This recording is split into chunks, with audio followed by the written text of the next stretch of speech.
Hello everyone, it's Mike and Neil from Blast Process, and we're staring at a Switch screen. Yes, we are. I am Neil, and that was Mike. Yes, we're about to play Eagle Island. Well, I think Mike is about to play Eagle Island. I've been playing Eagle Island. I've played it a lot on my train journeys of late. And, well, I'm hoping Mike can play it better than I can. It's very much a game in the sort of flavour I like. And those of you who watch our channel will have seen our interview with Pixelnicks. We'll put a link of that in the description. Where were we for that? Was that EGX? Could have been. They've all blurred into one now. I can remember because it had a fancy stand, didn't it? Yeah, I remember. The stand. It was me, you, and Tom were there, and yeah. And you'd found this game, which actually was a Kickstarter game, which I'd never seen. I back a lot of games on Kickstarter, and I've never seen this one. And it's the sort of thing I would have backed. And you see it starting now. It's very much like a certain typical Nintendo title that's getting reissued shortly, the introduction. So I've been playing it, actually I've been sort of travelling on the train, so I've been playing actually on the Switch. And slightly cursing the very small buttons on the Switch controller. Yeah, you mentioned that because we're using the Pro controller at the moment, so it should feel a bit more natural, I guess. Yes, I think because not the same thing wrong with the hardware. It's the fact that the buttons are tightly packed together to become a D-pad, and you end up mashing them if you're not careful. So there you are. There's your little character with his little Elvis-esque quip. I'm trying to remember what his name is now at the moment. There's two owls with you. This one's called Koji, and I forget the name of the other one. See, it's very picturesque. Lots of nice environmental features. Bouncing on the water. You found the map button there. Like most of the games of this sort of style, a lot of the gameplay features are, I won't say denied, but they're barred to you as the game unfolds. Mike is showing his true gaming credentials there by simply jumping around, navigating completely easy. Yeah, notice a small cameo map in the corner. That allows you to I think, teleport between matching statues. Oh, okay. But of course, that's the first one you see. Like fast travel in case. In fact, that's the word I was searching for: fast travel. There are things that will kill you, obviously. Like this pond. Will this pond kill me? I don't. No. Yes. I was in my best there not to say. The strange thing is, I mean, because this game typical has like a hub world which you're running around in, and the cave entrances. Yeah, careful. I know that's going to hurt me, isn't it? Yeah, it will. But this is what I'm not quite sure how the game starts off at this point, because there are don't jump in. You don't just avoid touching them. Those hangy things. And it's these caves which you navigate that gives you the objects which enhance. You know the typical fare we're dealing with. Yeah. And the big selling point of this game is the caves are procedurally generated. That's a narrative point there. So you could, and we're getting somewhere. Yes. I say there's two owls, and one's called Koji. I forget the name of the other one, and that's the reason why I can't remember. Doesn't hang around for very long. I'm sure he's telling us something quite interestingly, but I just kind of go through past these things along. I did read them all. Okay. And Mr. Goldfish, so it's gone in one eye and out the other ear, as it were. What is nice about this is it's got its bird theming with the owls, etc. Is that the owl is core to the gameplay. Where you call it, you send it to do the attacks, different skills. I'm struggling for the words here. Are given to the owl, which you can select. and eventually you can use the owl as a platform to do your double jump. So instead of that magical, you're jumping again in midair for no apparent reason, instead this owl, I wouldn't recommend it with real owls, is your orbital platform which you can use to bounce off. Now, yes, you found you can call the owl and then you can launch it in a direction.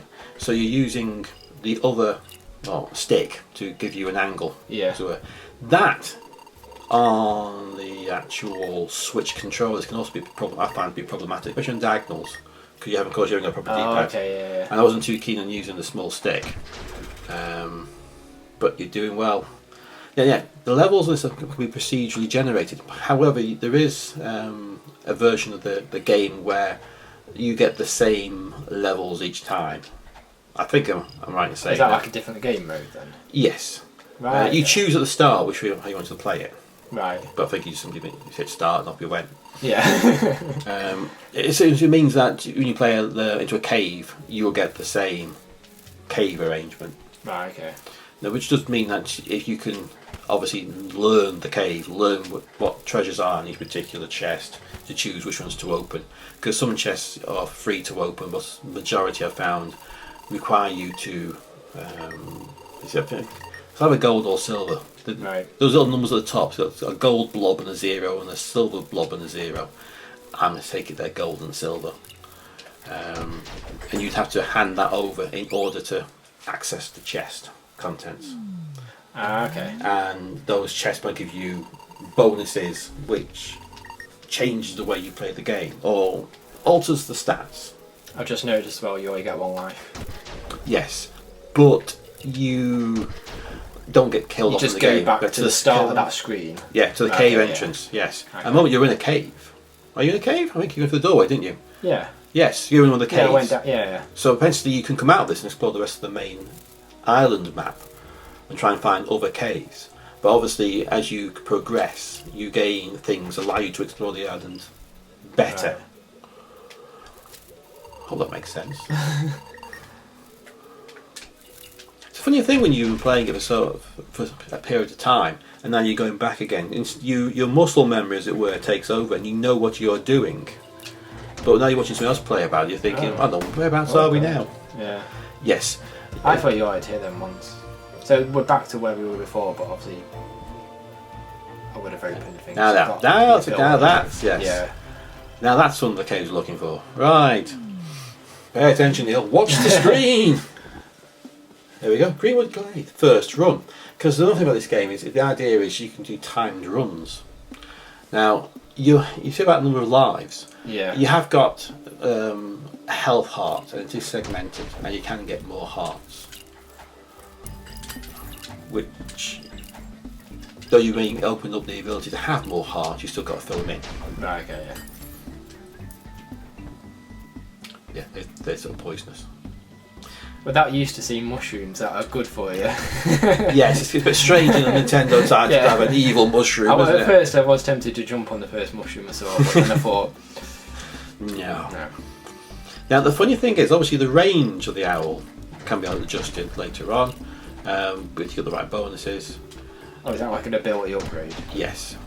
Now the thing to bear in mind is you can call the owl back and fire it again, and it means that you can actually go back to the coins before they will vanish. I think they vanish.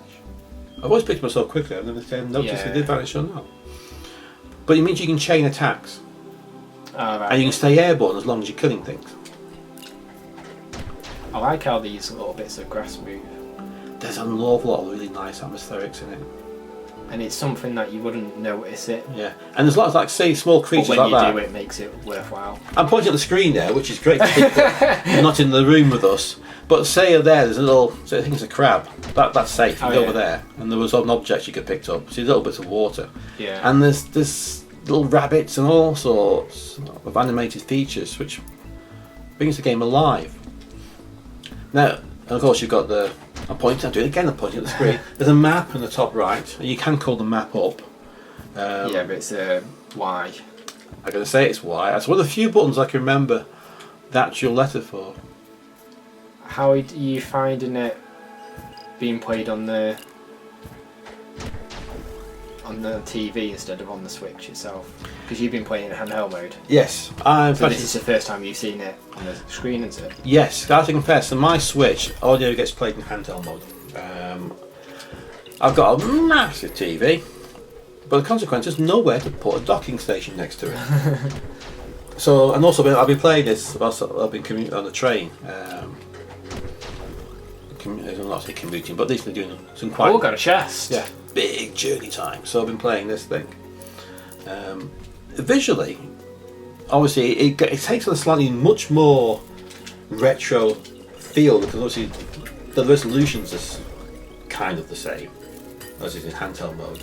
It's got a bigger footprint, so it's got more of that pixel art look by virtue of the size. See, that one's 24 to open, so you've actually used some of the currency you've picked up to open it. Now it's given you an object, and that one says it casts Koji you're out off a faster speed, so you can hold 4 of these things. Obviously, if you can get killed off, then you'll lose it. Also, some things seem to have a lifespan, so they die off anyway. Which brings me to mention that there's an in-game, which is really nice. I like it when games do this. Encyclopedia. Oh, bless you, Mike. Yeah. Yes. Oh yeah, I see now. So it costs 31 coins, and I've got 35. Now, because this game is playing at the same levels each time, it means that you get to know what objects are in each chest. So you may think in the next run through, I don't need that contents of that chest because it doesn't help me. No. But other ones might go, or you might find out that as you run changes, you may think, yes, that one would be very useful to have.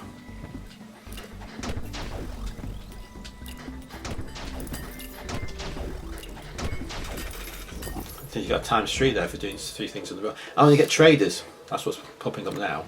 So I get the coins for the vanish, and you get trader. Press up. There we go. Oh, there's silver. So there's silver coins. Oh, so your gold coins are for the chests, and silver for the merchant. That's probably true, you know. Me, my absence of mashy button playing skills, I never noticed. I just noticed I got the silvery ones and the gold ones. See, you got there increasing the. Does that increase the number of hearts or increases the. There's a maximum health. So if you did that, you get another one underneath. But you'd still have to spend 6 to fill in. So you press 6 there, to fill in your missing one. Yeah. And then if you bought another one for 16, you still have to fill it in with a 6. Oh, so I couldn't buy 16 and it'll fill in. No. Next one, right. Obviously these are sort of map enhancements. And We'll just get a heart for now and then. I find hearts to be the most useful thing for me because I'm so inept at playing this, it's untrue. Careful, could it fall? And explode.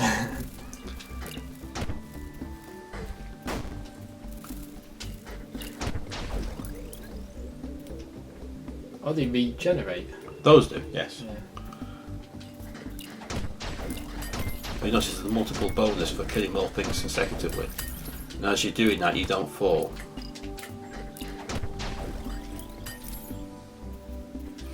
Which is part of the ethos of this game is speed runs. Yeah.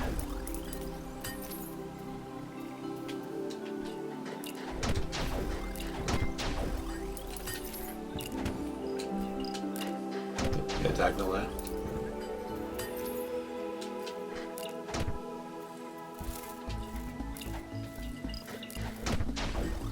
I can't tell you the name of the level I've been playing lately on it. I think it was supposed to be a hidden area where you would have normally have found it on the map and thought, oh, there's something on the other side of the cave which is blocked off to me, and then you'd go round on the map to find the way towards it.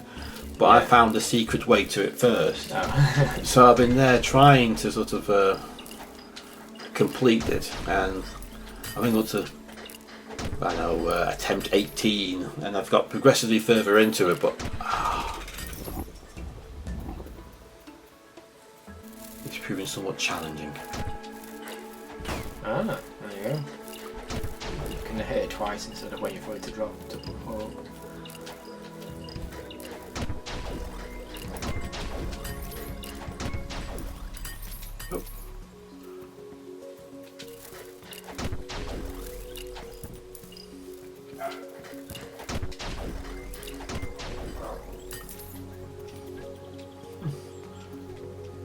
Just so that people know where at the moment, this is quite a warm evening, isn't it, Mike?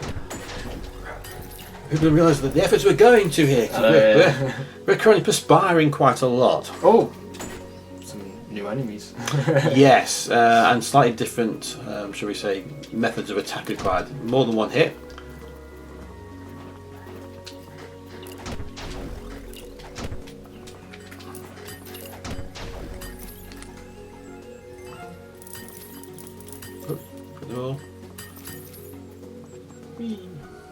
See, it's a lovely game. It's really nicely done. But it's not your standard platformer, I think, as a consequence of the fact of the speed runs and things. You got a slightly different way of playing it. So it's quite hot, folks. That's why the window's open and you can hear the occasional sound of a dog. Not sure if you pick it up or not, we can. And possibly thunder, but let's see about that.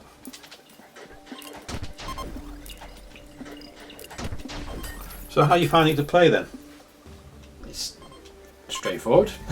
It is. I mean, it sounds like a disservice to say it's a Nintendo style game.